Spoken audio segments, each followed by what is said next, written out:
The Giants taking on the Bears. We'll have that game for you live on 97.3 ESPN. Brian Baldinger will call it for Compass Media, so you'll hear his great breakdowns. His Baldi breakdowns are on Twitter at BaldiNFL, and he joined us now on the Boardwalk Honda Hotline as the Eagles getting ready for the Redskins this week. Baldi! We got a lot of good NFC East stuff. Mike Gill, Eitan Shander live with you. Baldi, what's happening, man?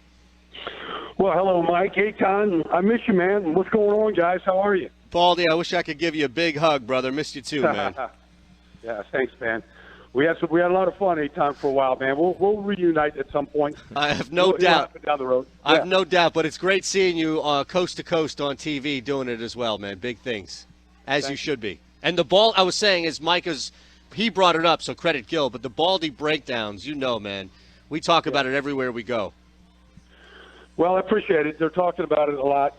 People just want better insight to what's happening, inside these games. It's just too hard to watch it and kind of learn and study it all while you watch it on TV. You're just not getting enough. So you got to slow it down and give it back to them because, let's face it, this league and this game is all about the fans. And we got to give the fans a little bit more than what we give them. So when you're breaking down the tape of Philly against the Giants last week, anything encouraging that makes you feel like, all right, something's new here with this, with Adams and maybe a little bit more balance? Well, there was a lot of bad football being played in that game, I'll be quite honest. I thought the most encouraging thing I saw was actually the Eagles' tight ends blocking. I mean, whether it was Zach Ertz or Dallas Goedert, I thought those two guys blocked really well, maybe the best they blocked all year. And that really, to the strong side, that really opened up things, especially the second half for Josh, who I think is a good player. And, I think the more they give it to him, I think he could be a real good player. But it was good to see a healthy offensive line in there and guys not running in and out of the games like we've seen the last few weeks and see them settle down and play better football in the second half. Yeah, Baldi, I remember you being on with us back in August when this kid was in preseason, and you said, I can't believe no one drafted him. What did you like about him in preseason, and what are you seeing from him now that makes you feel like this could be a guy that the Eagles can trust? Because, quite frankly, it seemed like Doug Peterson didn't trust anybody. Maybe he does now. Well, I mean, if you watch, Notre Dame had two offensive linemen drafted in the top 10 picks in the draft, with Quentin Nelson in Indianapolis and Mike McGlinchey in San Francisco. And, everybody had to study those guys. And when you studied them, you couldn't help but see who was carrying the football all year for Notre Dame. And it was Josh Adams. And, first of all, when you look at the kid, he's big. He's 6'2", and he's every bit of 220, maybe more. He's a big presence. And then for a guy that size, he's got good feet. And, when he gets into the alley, he's a dangerous player. And he did that a lot at Notre Dame. He had a lot of breakaway runs. Watched him against good teams, LSU, Miami last year. He had great games against those teams. Right. And so I just thought that there was a lot there to work with. I didn't really understand why he wasn't drafted. But that doesn't matter anymore. He's the Eagles' starting running back right now. He is, and they ran the ball pretty well last week. Why, Baldi, are they struggling with the passing game still? Why can't they get Golden Tate in the game? Why can't we haven't seen much from Alshon since when he first came back? They can't get Aguilar in. It seems like the only guy they can get going is Ertz. Well, they don't have the ball that much. They're not good on third downs or in third and longs. Look, they're the lowest scoring team in the first quarter in this league. They've scored 21 points in 11 quarters of football. And when you watch them, especially start these games, almost every game, they can't put two good plays together. It happened again on Sunday against the Giants. Right. They have a good play, they have a negative play. They have a good play, they have a negative run. They have a penalty, they have an incompletion. They can't sustain any offense. And so when you can't sustain offense the way they can for most of these games, it's very difficult to get anybody into a rhythm. And they'd love to spread it around. Not necessarily spread it around. Who cares about spreading the ball around? It's about winning the games and, getting guys that can help them win the games. But, I don't think it's a lack of trust with any of these players. I just don't think they really have the ball that much. Their third down percentage, they were the number one third down in football last year. And they were converting over 50% of the third downs a year ago. Well, they're not anywhere near that statistic right now. And a large part because they just have breakdowns almost every single play. And until they stop making mistakes that hamper plays and designs, you'll never see any kind of rhythm in the ball to those players you just mentioned. Do you think, Baldi, that, and I hate to phrase it like this, but do you think that in this case, this particular year, that they've become too reliant on one receiver, specifically in Ertz? And you mentioned you'd love to spread the ball around, but at times, and I don't know if this factors in as much in the third down struggles and just failure to put points up on the board and move the football, but do you think there's any sense of that in which there's a reliance too much on one guy? No, I don't. I mean, I know what the numbers say, and the numbers tell you exactly what you're saying, Tom, but I don't believe that. I mean, the game-winning drive, the ball went to everybody. I mean, Alshon Jeffrey on the first, the second and 7 goes for 41. I mean, that was an important drive, for Carson Wentz. He had 3 other opportunities to win games late in the fourth quarter this year, and he came up short in all 3 games. Carolina, Tennessee, you go through the games, he just wasn't able to finish the drives. He was able to do that last week, and Aguilar cut the ball over the middle, and everybody sort of touched it on that drive.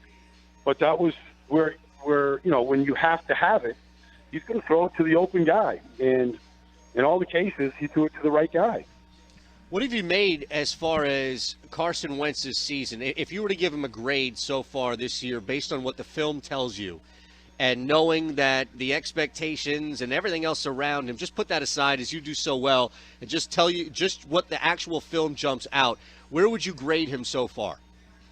Well, he's having a good season. I mean, they're not as good around him as they've been. They've lost Jason Peters. They lost Lane Johnson. They lost, Jason Kelsey the week before for most of the game. I mean, they've had a lot of guys that have been in and out of the line. If you add a wide receiver in the middle of the season, you lose a bunch of guys.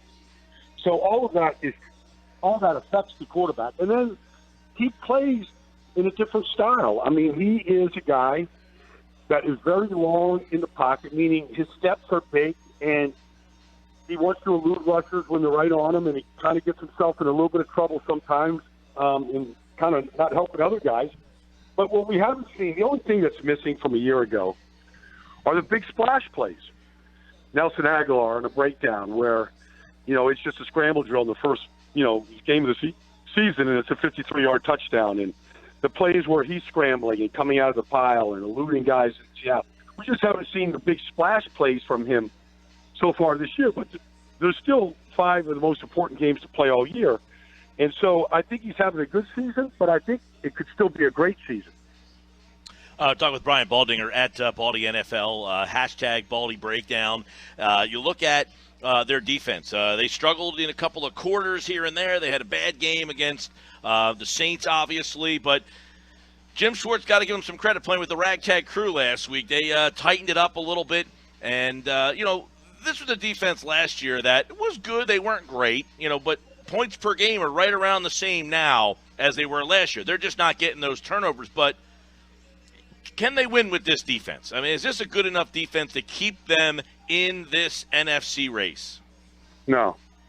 I mean, they can't tackle worth a darn. I mean, you watch Saquon Barkley go for 51 yards. I mean, the effort isn't there from Rasul Douglas. The tackling has been atrocious at the quarterback position. They don't. Look, the Giants are a mess. I mean, how they don't feed Saquon and Odell Beckham against that defense is sinful. But, there's 2 bad football teams. I mean, the secondary is terrible. The only guy that can tackle back there is Malcolm Jenkins right now. And they're going to play 2 linebackers this week that both have broken thumbs. So the tackling is not going to get any better. So, they were number 1 in the league from almost start to finish last year against the run. And they're not like that. They're not playing like that this year. So are they good enough? I don't think they are right now, Mike. That could change. You can always change anything in an instant.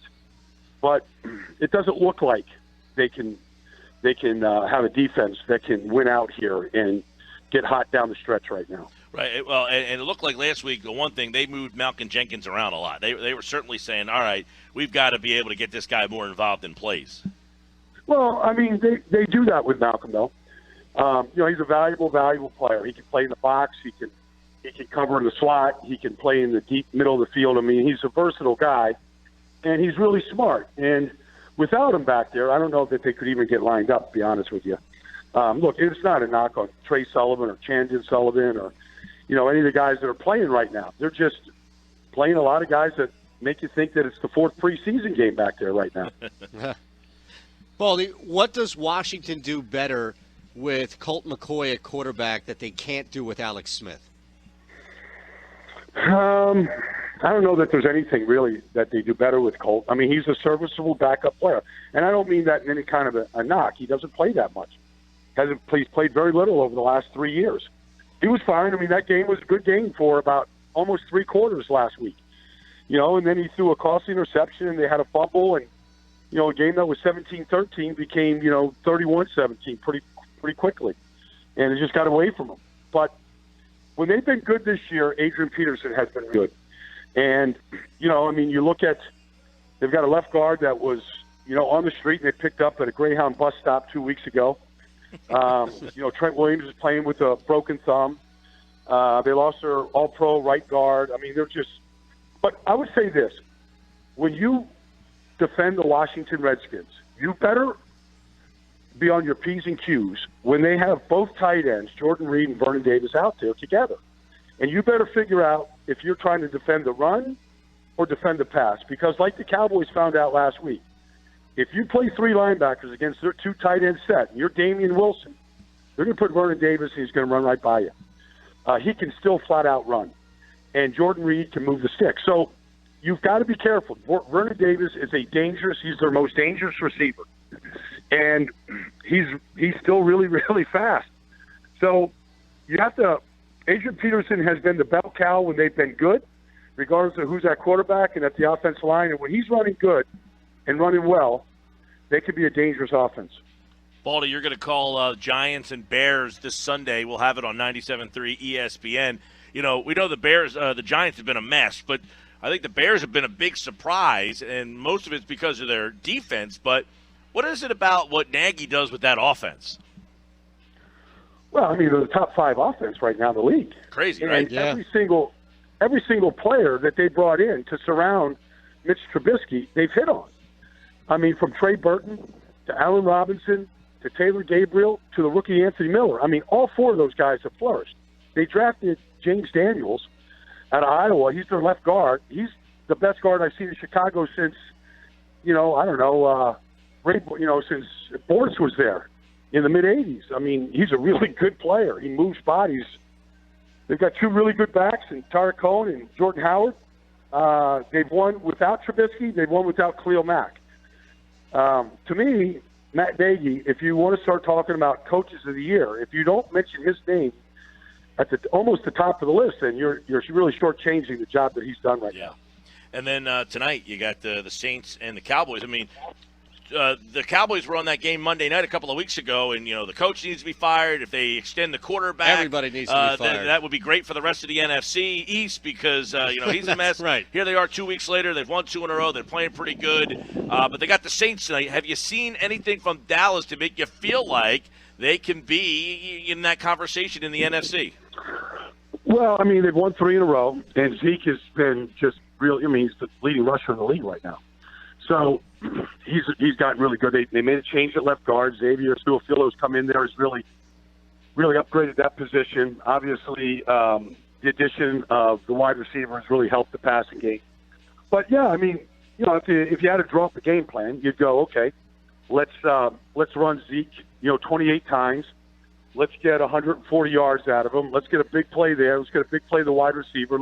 Let's get it to Cole Beasley on 3rd down, and let's win the time of possession and keep Drew Brees off the field as much as possible. Maybe limit them to 8 possessions instead of a normal 12 possessions. And then let's see if Xavier Woods or DeMarcus Lawrence can get the ball out of Drew Brees' hands here and steal a possession. So there's a formula out there. Nobody's been close to executing it yet against this team. So they're the best team in football, the Saints, the most complete team. But I mean, this will be a good test. This will be a good test for Dallas. And, I think if New Orleans takes care of business here tonight, they sew up the NFC South and probably the number 1 seed. And good luck anybody going into New Orleans and trying to beat that team in the playoffs. That's tonight. We'll have it for you live. 97.3 ESPN's coverage begins at 8, 12:30 Sunday. Coverage of the Giants and Bears. Brian Baldinger will be on that call. We'll have it for you here on 97.3. Always a pleasure, Baldi. Thanks so much, pal. Okay, Mike. All right, Baldi. Take care, guys. Love you, brother. Talk to you soon.